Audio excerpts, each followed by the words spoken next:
Oke, mari kita sambung lagi kelanjutan dari novel Gunung Gua, Hantu Emas. Jika dilihat dari status, seharusnya ia masih jauh lebih tinggi dibandingkan dengan Jang Il-soo. Tapi entah bagaimana ia bahkan tidak berani ikut campur dalam perbincangan yang telah dilakukan oleh Jang Il-soo dan juga naga ilahi Gunung Gua.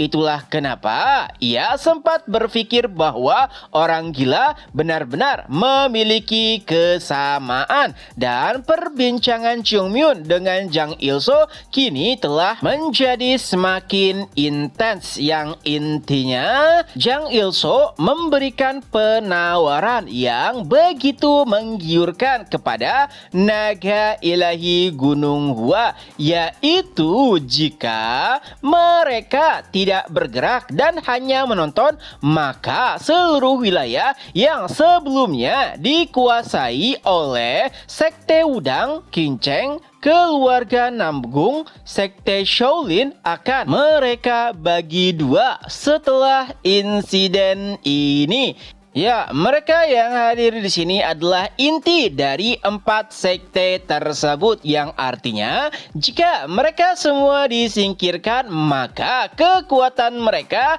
tidak akan bisa bertahan lama jika ada kelompok besar yang menyerang sekte mereka. Ini adalah tawaran yang begitu menggiurkan karena Jang Il-soo tahu benar bagaimanakah sikap dan juga sifat dari Chungmyun, yang mana dari sudut pandangnya mereka berdua benar-benar memiliki kesamaan.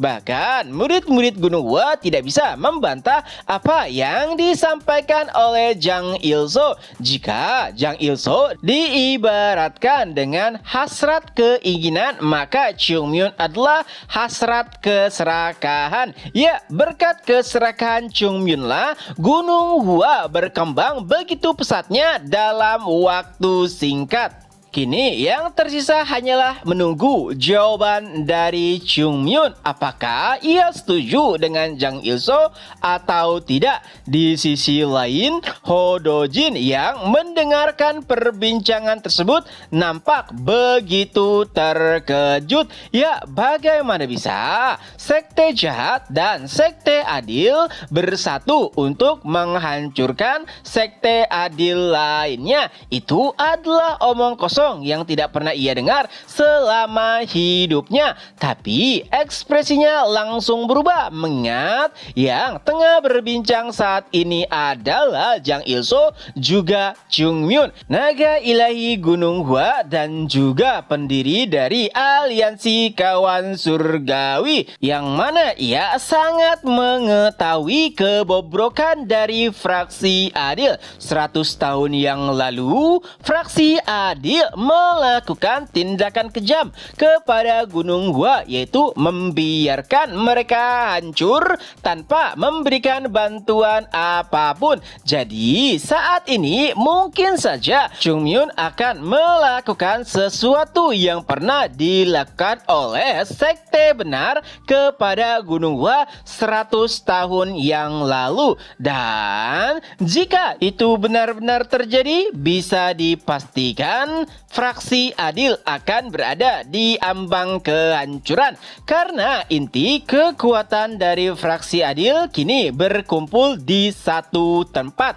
Tanpa adanya Wudang dan juga Shaolin, sulit bagi fraksi Adil untuk bisa bertahan, karena kedua sekte tersebutlah tonggak dari fraksi Adil. Begitu juga dengan keluarga besar. Tanpa adanya keluarga Namgung dan keluarga Tang Sichuan, keluarga besar juga tidak akan bisa bertahan lama. Artinya nasib seluruh fraksi Adil dan juga keluarga besar kini berada di tangan Chungmyun. Jika ia setuju bekerja sama dengan Jang Il-soo, maka mereka semua akan binasa. Dan setelah terdiam sejenak, pada akhirnya Chungmyun pun mulai membuka mulutnya. kepadanya. Jadi maksudmu kita akan bergandengan tangan dan menghancurkan orang-orang yang ada di bawah? Jang Il-soo pun menjawab ya, dan jika kau merasa tidak nyaman, kau boleh saja hanya diam dan menonton. Biarkan kami yang melakukannya sendiri. Chung Myun pun menatap ke belakang. 5 pedang nampaknya sangat tidak setuju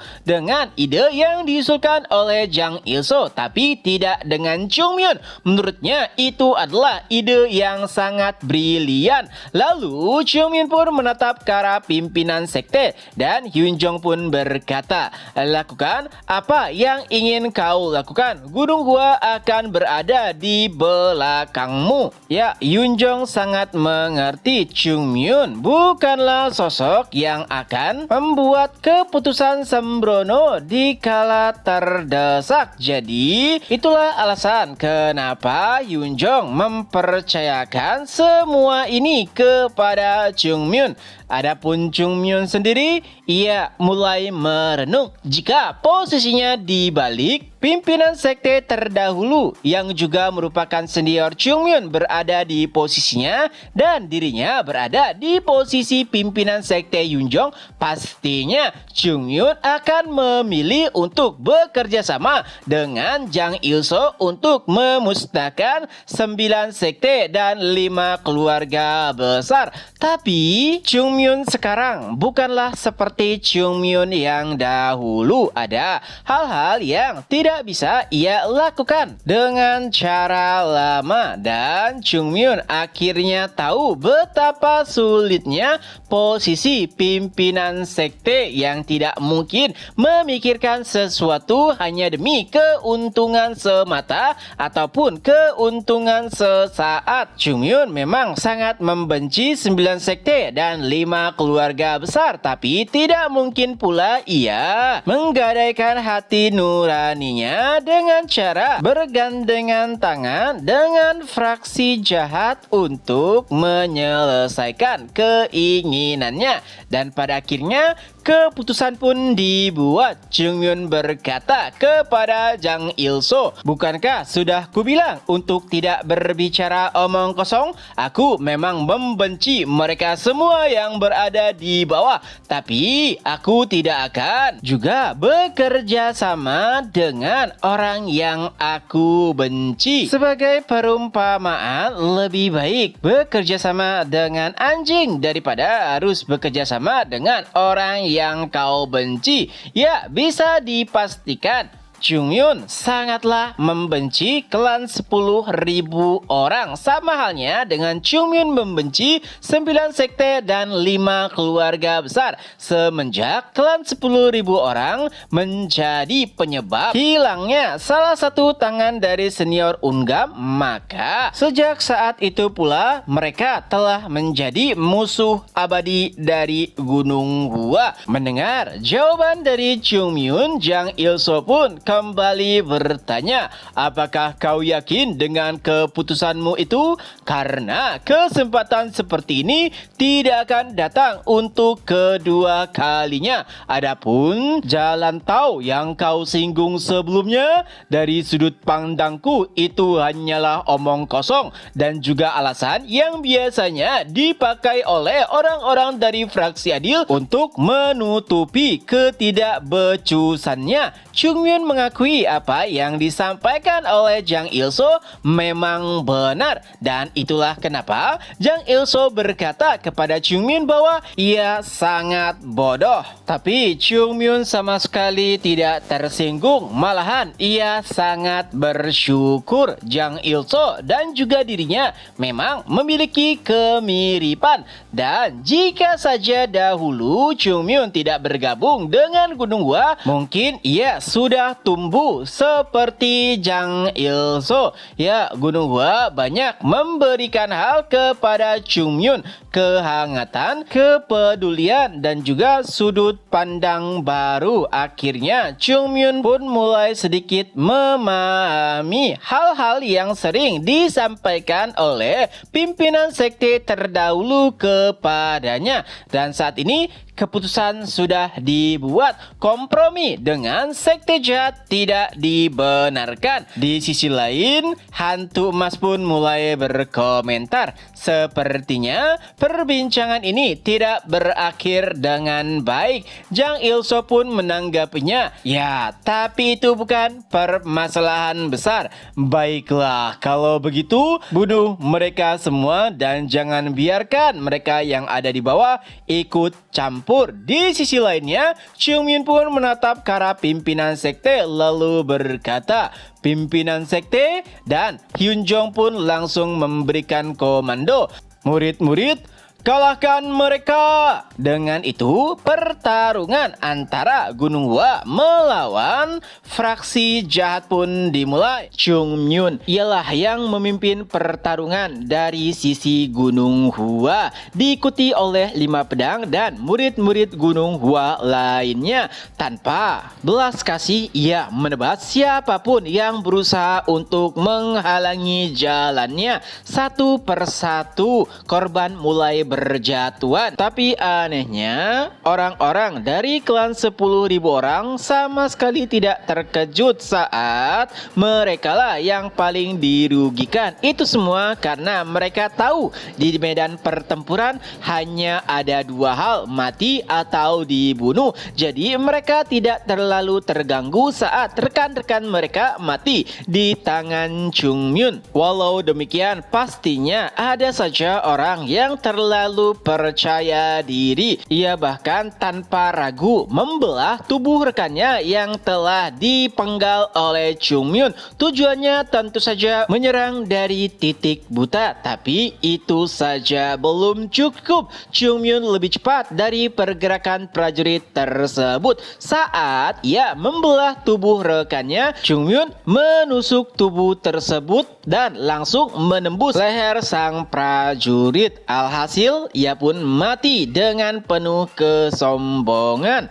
Tapi ada kalanya Chung Myun mempercayai rekan-rekannya, walaupun padahal Chung Myun bisa menangani serangan tersebut. Sebagai contoh, ada seorang prajurit yang menyerangnya dari bagian kanan. Alih-alih menghentikan serangan tersebut, Chung Myun membiarkan orang di belakangnya untuk menahannya, yang mana ternyata itu adalah Baekhyun. Ya, itu adalah sebuah kepercayaan. Chung Myun yakin Baekhyun pastinya akan bergerak saat ada musuh yang mengincar bagian kanannya. Tidak sampai di situ, Baekhyun juga memberikan perintah kepada Yisul dan Yeonjung untuk mengurus bagian kiri Chung Myun dan Jogul untuk mengurus bagian belakang Chung Myun. Kini pergerakan mereka lebih terorganisir dan alhasil itu menjadi kombinasi yang sangat sempurna. Dengan begitu, Chung Myun bisa lebih leluasa menghadapi siapapun yang berada di depannya. Di sisi lain, prajurit dari klan 10.000 orang nampaknya tidak ingin membiarkan momentum Chung Myun terus bertambah. Itulah kenapa mereka mulai menyerang Chung Myun secara bersamaan menggunakan senjata yang berbeda-beda. Tapi sayangnya saat seluruh senjata tersebut mengarah ke arah Chung Myun, ia berhasil menunduk dan setelahnya Chung Myun pun langsung memotong seluruh kaki dari para prajurit yang menyerangnya. Alhasil mereka pun langsung tumbang dan setelahnya Chung Myun mulai mengeksekusi mereka satu persatu. Itu menjadi pemandangan yang begitu mengerikan dari sisi prajurit klan 10.000 orang. Mereka memang hanyalah prajurit biasa, tapi di antara orang-orang di dunia Murim mungkin hanya klan 10.000 orang saja yang masih terus bertarung sampai dengan saat ini, sehingga pengalaman bertarung mereka tidak bisa dibandingkan dengan prajurit lainnya. Karena saat klan 10.000 orang memperluas wilayah mereka dengan berperang, kelompok lainnya hidup damai dan tenang seperti 9 sekte dan 5 keluarga besar. Itulah kenapa ada nama lain dari klan 10.000 orang, yaitu hantu perang. Tapi entah kenapa Title atau julukan tersebut sama sekali tidak berguna di hadapan Chungmyun. Memang pengalaman bertarung mereka sangatlah tinggi, tapi tentu saja tidak bisa dibandingkan dengan pengalaman Chungmyun yang telah melalui 2 kehidupan. Para pimpinan dari aliansi 4 sila bahkan tidak bisa tidak terpukau saat melihat kegilaan Chungmyun untuk pertama kalinya. Mereka bahkan mulai bertanya-tanya dari mana monster seperti itu bisa muncul, dan pastinya mereka tidak mungkin membiarkan ada sosok seperti itu di fraksi adil. Tapi tidak dengan Jang Il-so. Ia sudah tahu seberapa kuatkah naga ilahi Gunung Gua. Itulah kenapa ia terlihat biasa saja. Bahkan Jang Il-so sama sekali tidak terganggu dengan seluruh tindakan yang telah dilakukan oleh Chungmyun. Malahan ia hanya berfokus kepada rencananya sambil berkata, abaikan saja badut itu dan nyalakan apinya. Ya, itulah bagian yang telah ditunggu oleh Jang Il-so, yaitu menghancurkan orang-orang dari fraksi adil yang berada di bawah mereka. Saat sumbu dinyalakan dan bubuk misiu meledak, maka seluruh dinding tebing akan runtuh dan itu akan langsung mengubur seluruh prajurit dari fraksi adil. Tapi nampaknya Chungmyun tidak membiarkan hal tersebut terjadi. Ia pun langsung bermanuver untuk memotong seluruh sumbu api yang telah menyala. Padahal dinding dari tebing begitu curam dan tidak semua orang bisa berjalan di tebing dengan kemiringan seperti itu. Tapi Chungmyun nampaknya bisa melakukannya dengan mudah dan mulai memotong seluruh sumbu yang menyala. Menyaksikan hal tersebut, akhirnya Jang Il-so pun mulai berteriak, apa yang kalian lakukan para bajingan? Cepat hentikan bocah itu. Dengan perintah tersebut, seluruh prajurit pun kini langsung berfokus kepada Chungmyun yang hendak mematikan seluruh sumbu yang telah mereka nyalakan. Di sisi lain, orang-orang dari fraksi adil juga nampaknya mulai bergerak. Walaupun awalnya mereka juga ikut terpukau dengan pertarungan yang mereka saksikan, tapi pada akhirnya saat ini nyawa mereka lah yang dipertaruhkan. Jadi mereka pun mulai memanjat tebing dan tujuannya tentu saja menghentikan bubuk misiu yang akan meledak dan pastinya akan membahayakan nyawa mereka pula. Kembali lagi ke Chungmyun. Prajurit klan 10.000 orang nampaknya kini mulai berfokus kepada Chungmyun. Tujuan mereka hanyalah satu, yaitu menghentikan Chungmyun bagaimanapun caranya. Bahkan mereka telah bersiap untuk mati. Itulah kenapa mereka menyerang Chungmyun secara membabi buta dari berbagai macam arah. Karena Chungmyun berada di dinding tebing, itu menjadi target yang mudah bagi para prajurit klan 10.000 orang. Mereka hanya perlu menangkap Chungmyun dan membawanya jatuh bersama dengan tubuh mereka. Kematian sudah tidak dipikirkan lagi di kepala klan 10.000 orang yang menyerang Chungmyun. Selagi mereka berhasil menghentikan Chungmyun, itu sudah cukup, walaupun nyawa mereka lah taruhannya. Awalnya Chungmyun masih bisa menangani para prajurit yang mengincarnya, tapi setelah beberapa waktu akhirnya ada prajurit klan 10.000 orang yang berhasil menangkap Chungmyun dan membuatnya terjatuh dari dinding tebing. Menyaksikan hal tersebut, Baekhyun pun langsung berteriak, "Chungmyun!" Tentu saja Baekhyun mempercayai kemampuan Chungmyun, tapi jatuh dari ketinggian ketinggian seperti itu pastinya tetap akan memberikan luka yang signifikan. Di sisi lain, Chung Myun nampaknya sama sekali tidak merasa khawatir. Ia pun mulai melompat ke udara dan berkata, "Sekarang!" Lalu sebuah tinju emas pun muncul dan langsung menjadi pijakan bagi Chung Myun, yaitu adalah tinju dari biksu Hayeon. Siapa sangka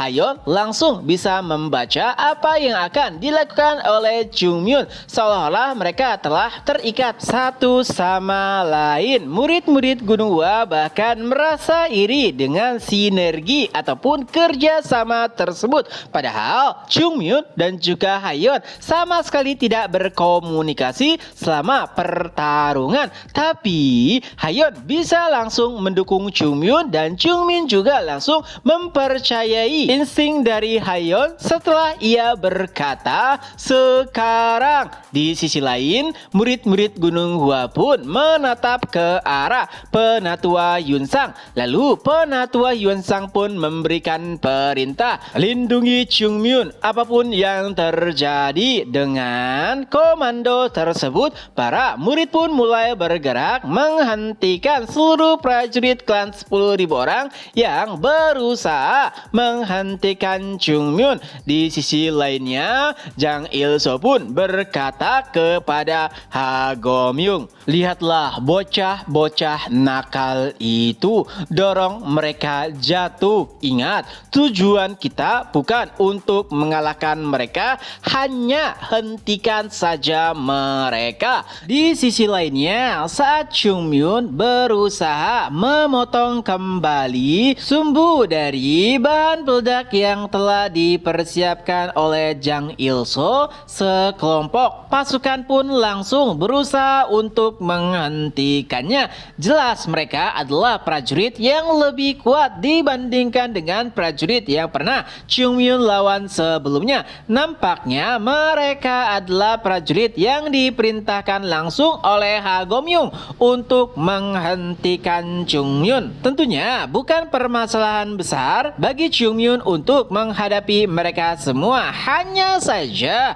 posisi Chung Myun lah yang sedikit kurang diuntungkan karena ia tidak berada di tanah datar. Terlebih lagi, kain yang dijadikan tali sumbu oleh Jang Il-so bukanlah kain biasa. Nampaknya Jang Il-so telah memperhitungkan kemungkinan akan ada kelompok yang berusaha untuk memotong tali sumbu tersebut. Itulah kenapa ia mempersiapkan bahan khusus yang mana bahkan setelah menggunakan pedang Qi yang seharusnya bisa membelah seseorang, kain tersebut masih belum terputus sepenuhnya, sehingga Chung Myun harus sedikit menambahkan energi Qi-nya untuk bisa memotong tali sumbu tersebut. Dan saat Chung Myun menjatuhkan satu persatu para prajurit yang ia lawan, ada juga dari mereka yang berhasil bertahan dan tergelantung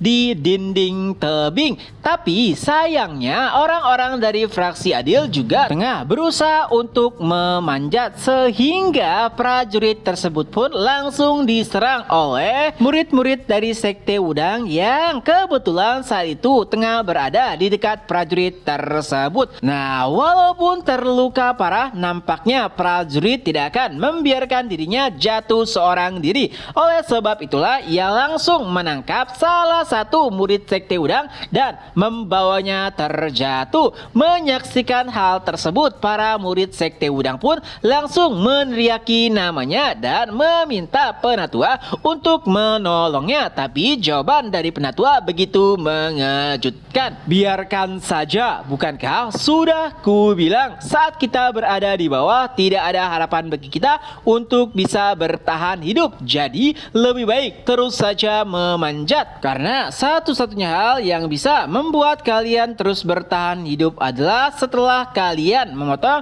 seluruh sumbu yang ada." Jadi mau tidak mau, murid-murid pun harus merelakan rekannya yang terjatuh bersama dengan pasukan fraksi jahat. Di sisi lain, Chung Myun pun tersenyum menyaksikan kejadian tersebut. Apa yang dikatakan oleh penatua Sekte Udang memang tidak salah, tapi anehnya Biksu Hayon masih berada di bawah, seolah-olah ia telah mempercayakan hidupnya kepada murid-murid dari Sekte Gunung Hua, dan itu juga memberikan keuntungan bagi Chung Myun. Setiap kali Chung Myun kehilangan pijakan, ia pun langsung meminta Hayon untuk memberikan tinjunya agar bisa dijadikan pijakan, dan kala itu Chung Myun kembali membutuhkan bantuan dari Hayon dan ia hanya perlu menyebutkan namanya. Sebuah tinju emas pun kembali muncul. Chung Myun menggunakannya sebagai pijakan dan dengan itu pula Chung Myun berhasil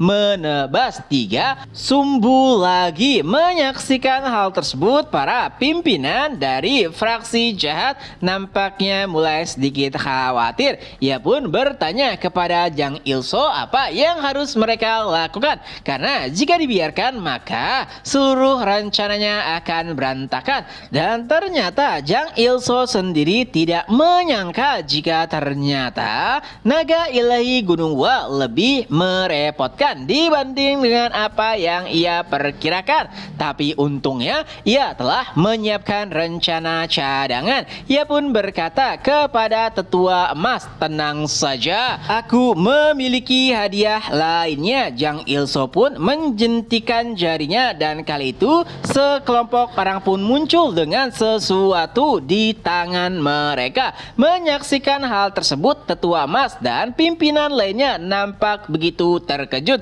karena ternyata Jang Il-so telah mempersiapkan segalanya bahkan sebelum mereka bertemu dan menjadi aliansi. Ya, sekelompok orang yang baru saja muncul tiba dengan minyak panas di tangan mereka, dan itulah hadiah yang dimaksud oleh Jang Il-so. Ia pun memerintahkan mereka untuk menuangkan minyak panas tersebut. Pimpinan Sekte Hodojin yang menyaksikan kejadian tersebut pun langsung memerintahkan seluruh muridnya untuk menghindar sambil berteriak, "Minyak panas! Hati-hati!" Mendengar hal tersebut tentu saja membuat semua orang nampak begitu terkejut. Ya, apalagi minyak panas yang dituangkan mengalir begitu cepat layaknya air terjun. Hodojin langsung menyadari ini bukanlah tingkatan yang bisa ditangani oleh para murid dengan mudah. Oleh sebab itulah ia langsung memerintahkan para penatua untuk menghentikan air terjun minyak panas tersebut, karena jika sampai mengenai mereka bisa dipastikan kerugian yang mereka alami akan sangat besar. Dengan perintah tersebut, para penatua Sekte Wudang pun langsung bergerak menggunakan ki pedang mereka untuk memecah belah aliran minyak panas yang mulai mendekati mereka. Untungnya mereka berhasil memecah belah aliran dari minyak panas yang hampir saja melahap mereka semua. Di sisi lain, para penatua dari Sekte Shaolin juga ikut membantu sehingga seluruh murid kini telah terselamatkan dari bencana yang akan merugikan seluruh sekte mereka. Di sisi lain, Jang Il-so yang menyaksikan hal tersebut mulai memuji kinerja dari para penatua Sekte Wudang dan Sekte Shaolin. Nampaknya gelar mereka sebagai sekte terbaik bukan hanya sekedar gelar kosong belaka, tapi pertanyaannya sampai kapankah mereka bertahan? Karena ternyata Jang Il-so telah mempersiapkan melihat banyak sekali tong yang berisikan minyak panas mendidih. Saat gelombang pertama berhasil dihentikan, Jang Il-so pun langsung memerintahkan untuk menuangkan minyak panas gelombang kedua. Menyaksikan hal tersebut bahkan membuat pimpinan sekte Hodojin kewalahan. Jika mereka menuangkan seluruh minyak panas secara bersamaan, mereka bisa langsung menghalaunya hanya dengan satu kali tindakan saja. Tapi jika mereka menuangkannya terus-menerus, bisa dipastikan energi ki mereka akan terus terkuras, dan yang terpenting pastinya kekuatan yang mereka gunakan untuk menghalangi minyak panas pada gelombang kedua tidak akan sekuat saat mereka menghalau pada gelombang pertama. Dan ternyata perhitungan tersebut benar. Saat minyak panas gelombang kedua dituangkan, para penatua tidak bisa menghentikan minyak tersebut sesempurna pada saat gelombang pertama, dan alhasil beberapa murid langsung terkena minyak panas tersebut. Kulit mereka pun langsung melepuh, dan yang paling sangat disayangkan pada kondisi saat ini, mereka tidak mungkin bisa melakukan pertolongan pertama dengan benar. Tapi kemalangan mereka tidak berhenti sampai di situ. Anggota bajak laut naga hitam yang masih bertahan dari pertarungan sebelumnya kini telah mempersiapkan busur untuk menyerang mereka. Dan saat anak panah dilemparkan, kini para pasukan fraksi adil harus menghadapi dua bencana sekaligus. Pertama, minyak panas, lalu yang kedua adalah hujan busur panah. Pimpinan sekte Hodojin nampak begitu kesal. Sekte Kinceng yang berada pada barisan belakang nampaknya tidak benar-benar membersihkan seluruh sisa-sisa dari anggota bajak laut naga hitam, sehingga inilah yang terjadi. Mereka dikepung di tengah-tengah tiga kekacauan: minyak panas, lalu busur panah, dan yang terakhir juga mereka harus menyingkirkan bubuk misiu yang akan segera meledak, karena jika tidak pada akhirnya mereka akan tertimbun. Adapun sekte Kinceng sendiri, kenapa mereka langsung naik tanpa membersihkan bajak laut yang tersisa? Nampaknya mereka sama sekali tidak ingin mempertaruhkan nyawanya untuk orang lain, karena jika mereka terus berada di bagian paling bawah, bisa dipastikan mereka akan menjadi kelompok yang paling menderita apabila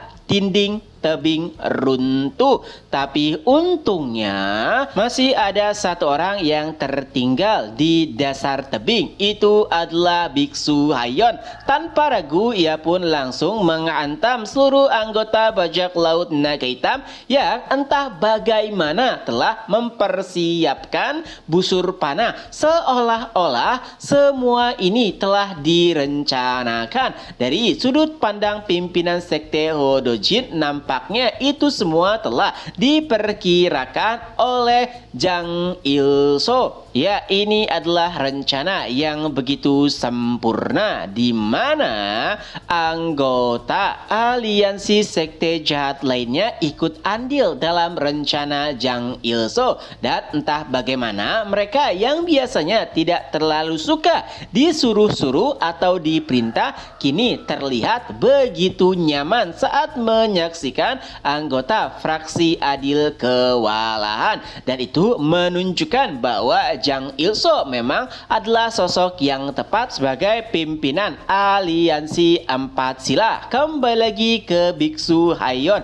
Setelah menyingkirkan sebagian besar anggota bajak laut yang tersisa, ia pun berteriak, "Penatua, jangan ragu, naik saja, aku akan mengurus bagian paling bawah." Tentu saja itu membuat seluruh anggota aliansi fraksi adil menjadi sedikit lebih nyaman. Setidaknya mereka tidak harus berfokus lagi untuk menyingkirkan busur panah yang terus menghujani mereka. Tapi tiba-tiba terdengar suara, "Dasar bajingan, daripada kau membuang-buang waktumu untuk berbicara, lebih baik singkirkan saja anggota bajak laut tersisa." Nampaknya suara tersebut berasal dari Chungmyun, dan tidak sampai di situ, ia juga terlihat begitu kesal dan berkata kepada para pimpinan sekte dan juga anggota fraksi Adil, "Jika kalian memiliki otak, lompatlah ke atas dan jangan hanya melindungi murid kalian saja. Apakah aku perlu menyuapi kalian sampai akhir?"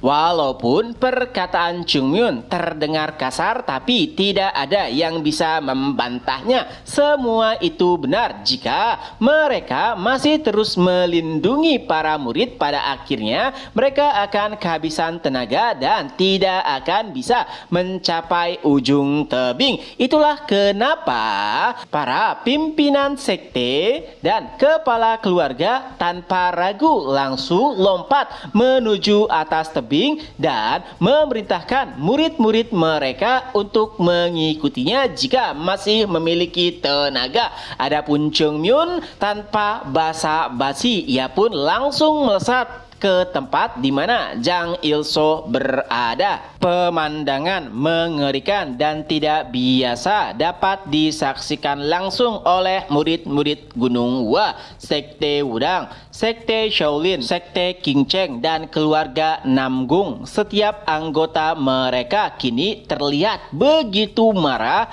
karena harus menaiki tebing dengan seluruh kekuatan mereka sambil menghindari minyak panas dan juga sedikit anak panah. Ya, tidak ada lagi raut wajah tenang di muka mereka. Bahkan kata-kata umpatan terus saja keluar, tak kalah hujan minyak panas terus menghantam mereka. Bahkan tidak sedikit dari murid-murid yang tidak bisa menghindari minyak panas tersebut, tapi masih berusaha untuk bisa mencapai puncak tebing. Itu semua demi keselamatan. Jika mereka tertinggal, pada akhirnya merekalah yang akan kalah. Jadi apapun mereka lakukan untuk bisa mencapai ujung tebing. Pemandangan tersebut sama sekali tidak menggambarkan sikap dari fraksi Adil. Memang Baekchun sendiri pernah mendengar di medan pertempuran sifat asli manusia akan terlihat, dan inilah sifat asli dari orang-orang fraksi Adil. Amarah, kebencian bisa mereka saksikan secara langsung karena yang mereka pertaruhkan adalah nyawa. Bahkan sekte Shaolin yang terkenal begitu tenang juga mulai menunjukkan watak asli mereka. Ya, untuk bertahan hidup kini satu-satunya cara bagi seluruh anggota fraksi Adil adalah menggapai ujung tebing. Tapi tentu saja anggota klan 10.000 orang tidak akan membiarkan anggota fraksi Adil untuk bisa mencapai ujung tebing dengan cepat. Jarak mereka semakin pendek. Itulah kenapa mereka menjadi sangat tidak sabaran dan langsung menuangkan minyak panas terus-menerus. Tidak hanya itu, mereka juga melemparkan berbagai macam benda yang ada di sekitaran mereka untuk menghambat pergerakan dari orang-orang fraksi Adil. Adapun Chungmyun, ia juga masih berusaha untuk mencapai tempat Jang Il-so. Ada banyak anggota klan 10.000 orang yang berusaha menghentikan Chungmyun walaupun hasilnya sia-sia, dan Baekchun sangat menyadari satu-satunya orang yang saat ini bisa mengubah seluruh alur medan pertempuran adalah Chungmyun. Itulah kenapa ia langsung meminta bantuan anggota 5 pedang lainnya untuk mengawal Chungmyun. Dan kini seluruh murid Gunung Hua pun mulai bergerak menyingkirkan seluruh halang rintang yang berusaha untuk menghentikan pergerakan Chungmyun. Bisa dikatakan Kini seluruh nasib mereka semua berada di tangan naga ilahi Gunung Hua. Yisul ialah yang berada tepat di belakang Chungmyun, lalu disusul oleh Yeonjung, Jogul dan juga Baekjun. Mereka mengawal Chungmyun tanpa rasa takut sedikit pun. Padahal yang mereka lakukan adalah sesuatu yang hampir sulit untuk dipercayai, yaitu berlarian di atas tebing seolah-olah itu adalah bidang datar. Para anggota fraksi adil yang menyaksikan hal tersebut bahkan dibuat kagum oleh tindakan 5 pedang dari Sekte Gunung Hua. Memang mereka pernah mendengar rumor terkait dengan 5 pedang, tapi mereka tidak menyangka jika kemampuan mereka telah melampaui para murid yang berada di generasi yang sama dengan mereka. Apalagi 5 pedang juga terlihat tidak begitu takut akan kematian, seolah-olah mereka telah mempercayai nyawa mereka satu sama lain. Jin Hyun yang menyaksikan pergerakan Baekjun dibuat iri dan juga frustasi. Padahal saat kompetisi dunia murim perbandingan kekuatan mereka tidak terlalu jauh. Tapi saat ini Jin Hyun bisa memastikan bahwa Baekjun telah jauh melampauinya. Tapi tidak ada orang yang lebih kesal dibandingkan dengan Nam Gong Dui. Awalnya ia nampak begitu percaya diri bisa melampaui naga ilahi Gunung Hua. Tapi saat ini, saat menyaksikan langsung bagaimana Chungmyun bertindak, itu membuat darahnya mendidih. Dan bahkan itu juga langsung membuat Nam Gong Dui menjadi tidak sabaran. Ia pun ingin bergerak dengan cepat dan tiba di atas tebing. Tindakannya dilihat begitu berbahaya. Salah seorang penatua memberikannya nasihat agar tidak terburu-buru. Tapi Nam Gong Dui malah terlihat kesal. Apa? Hati-hati, lihatlah mereka. Orang-orang dari sekte kecil. Tentu saja yang dimaksud adalah Gunung Hua, bahkan tidak takut untuk mempertaruhkan nyawa mereka. Tapi bagaimana bisa kita keluarga Namgung malah terlihat begitu lemah jika dibandingkan dengan Gunung Hua? Itulah kenapa Nam Gong Dui ingin cepat tiba di atas tebing bagaimanapun caranya. Dan siapa sangka pidato singkat dari Nam Gong Dui langsung mempengaruhi mentalitas dari seluruh anggota keluarga dan membuat mereka lebih bersemangat lagi. Ya, walau bagaimanapun mereka tidak ingin keluarga Namgung jatuh di bawah Gunung Hua. Dan untungnya Nam Gong Hwang sebagai kepala keluarga memiliki pemikiran yang sama dengan anaknya. Tanpa ragu ia mempercepat pergerakannya tanpa mempedulikan ada minyak panas yang berusaha untuk menjatuhkannya. Sambil menatap ke arah Raja Naga Hitam, Nam Gong Hwang menunjukkan aura permusuhan yang luar biasa. Menyaksikan hal tersebut, Raja Naga Hitam pun langsung merespon tindakan Nam Gong Hwang dengan cara mengambil tombaknya dan melemparkannya ke arah Nam Gong Hwang. Tapi sayangnya tombak yang dilemparkan oleh Raja Naga Hitam bukanlah tombak biasa,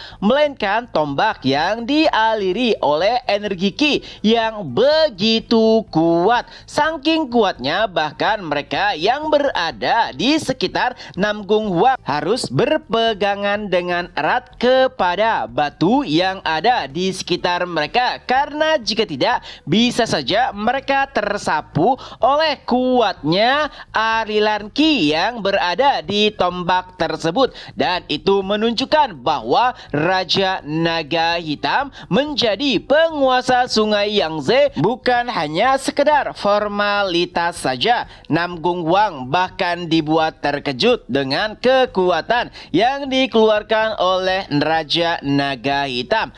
Selama perburuannya, seluruh bajak laut yang pernah ia lawan tidak ada yang kuat, bahkan tidak ada yang melampaui level penatua dari keluarga Namgung. Tapi Raja Naga Hitam berada pada level yang berbeda. Ia harus mengakui kemampuannya dan bahkan tidak menyangka ada seseorang sekaliber ini di fraksi jahat. Tapi Namgung Huang juga bukanlah lawan biasa. Ia adalah kepala keluarga Namgung yang bahkan memiliki julukan Kaisar Pedang. Mengumpulkan ki di pedangnya, Namgung Huang pun langsung menebas tombak ki yang kini tengah mengincarnya. Walaupun tebasan Namgung Huang begitu dahsyat, tapi itu tidak menghancurkan energi ki yang berada di tombak tersebut. Malahan energinya menyebar ke berbagai macam arah.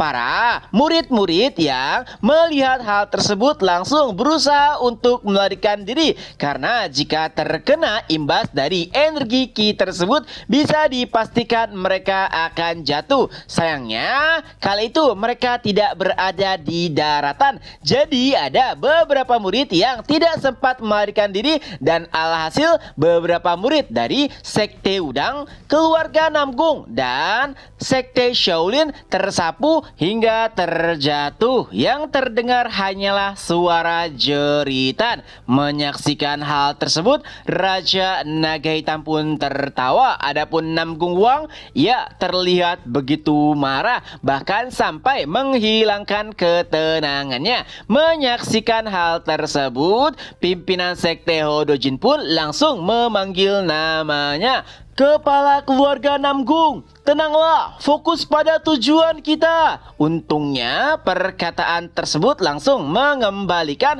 ketenangan Namgung Huang. Kini pimpinan Sekte Hodojin, Namgung Huang dan juga Bob G hampir saja tiba di ujung tebing. Tapi para pimpinan dari fraksi jahat nampaknya sudah tidak sabar untuk menghadapi mereka. Para pimpinan pun langsung turun menemui para pimpinan fraksi adil, dan hantu emas menghalau lajur dari pimpinan Sekte Hodojin sambil berkata, pimpinan Sekte Udang tidak terlalu buruk, ini akan menguntungkanku. Bentrokan pun terjadi di antara pimpinan fraksi adil dan juga pimpinan fraksi jahat. Kini kita beralih ke pertarungan pimpinan Sekte Hodojin dengan hantu emas. Saat bertukar serangan, pimpinan Sekte Hodojin pun langsung menyadari beberapa hal. Pertama, lawannya begitu kuat, dan yang kedua, bahkan sebagai pimpinan sekte ia harus mempertaruhkan nyawanya jika harus berhadapan dengan musuh sekalibernya. Dan dari kemampuannya, ia layak dijuluki sebagai pedang pertama dari fraksi jahat.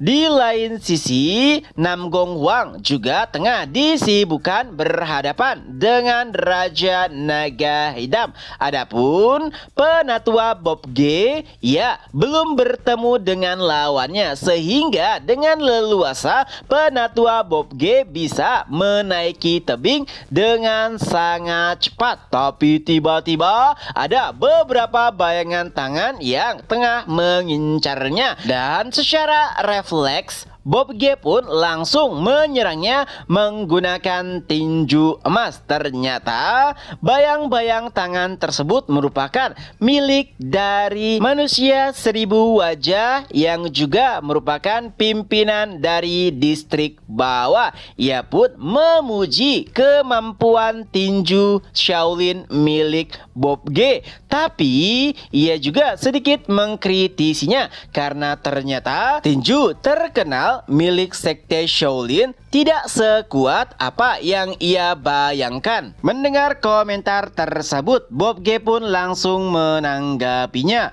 Amitabha, mari kita buktikan apakah yang Anda katakan benar atau salah. Nampaknya Bob G sama sekali tidak menyukai jika ada seseorang yang meremehkannya. Dan kedua serangan pun kembali berbentrokan. Di sisi lainnya, para murid yang menyaksikan pertarungan para pimpinan dibuat terkejut karena setelah sekian lama ini adalah pertama kalinya kelompok fraksi adil dan kelompok fraksi jahat bertarung satu sama lain sambil mempertaruhkan nyawa mereka. Mujin, pedang pertama dari Sekte Wudang, tidak bisa menahan kekaguman dari pertarungan yang ia saksikan. Pimpinan Sekte Hodojin bertarung melawan hantu emas.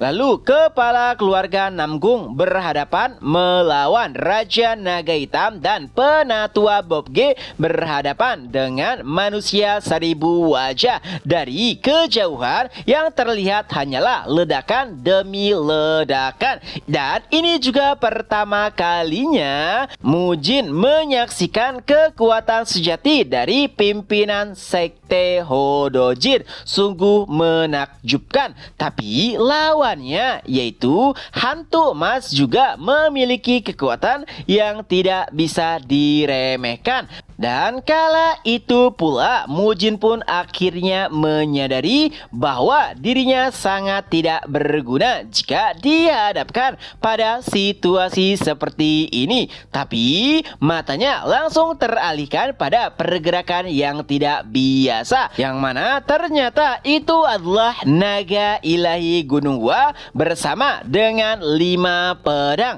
Mereka bergerak begitu lihainya dan tujuannya adalah Jang Il-so. Saat Mujin tidak berdaya dan hanya menjadi penonton, naga ilahi Gunung Gua dan 5 pedang malah mengincar pimpinan tertinggi dari fraksi jahat. Kala itu Chung Myun pun berteriak sambil menghunuskan pedangnya ke arah leher Jang Il-so. Tapi pedang tersebut berhasil dihalau dengan mudah, tidak menggunakan senjata melainkan menggunakan cincin yang menghiasi jari Jang Il-so. Bentrokan keduanya menimbulkan suara yang begitu bising. Setelah bertukar serangan, Chung Myun pun mundur ke belakang. Lalu Jang Il-so berkata, "Naga ilahi Gunung Gua, tahukah kau orang yang paling aku benci? Mereka adalah para aktor yang tidak turun panggung padahal peran mereka sudah selesai. Jadi naga ilahi Gunung Gua, karena peranmu sudah berakhir, kenapa kau masih ada di sini?" Mendengar hal tersebut, Chung Myun pun langsung menanggapinya. "Apa? Peranku? Bukankah peranku adalah memenggal kepalamu? Itulah kenapa aku masih tetap di sini." Jang Il-so pun langsung tertawa. Ia memang mengakui jika naga ilahi Gunung Gua memang kuat, tapi itu masih belum cukup untuk bisa mengalahkannya. Itulah kenapa ia masih terlihat percaya diri. Dan setelah mendengar omong kosong Jang Il-so, Chung Myun kembali berkata, "Mungkin kau tidak tahu, kepribadianku sudah sedikit berubah. Jika itu aku yang dahulu, mungkin aku sudah merobek dan menusuk tenggorokanmu." Nah, walaupun perdebatan Jang Il-so dengan Chung Myun terlihat begitu santai, tapi sebenarnya tepat di bawah mereka telah terjadi pertarungan hidup mati antara fraksi jahat melawan fraksi adil. Tapi tentu saja seluruh hasil pertarungan ditentukan oleh kedua orang tersebut, yaitu naga ilahi Gunung Gua dan juga Jang Il-so, pimpinan aliansi 4 sila. Kini keduanya pun kembali berbentrokan untuk menentukan siapakah yang lebih superior. Dengan itu pula chapter pun berakhir. Ya, itulah kelanjutan dari novel Gunung Gua. Semoga terhibur. Ketemu lagi di next video. Bye bye.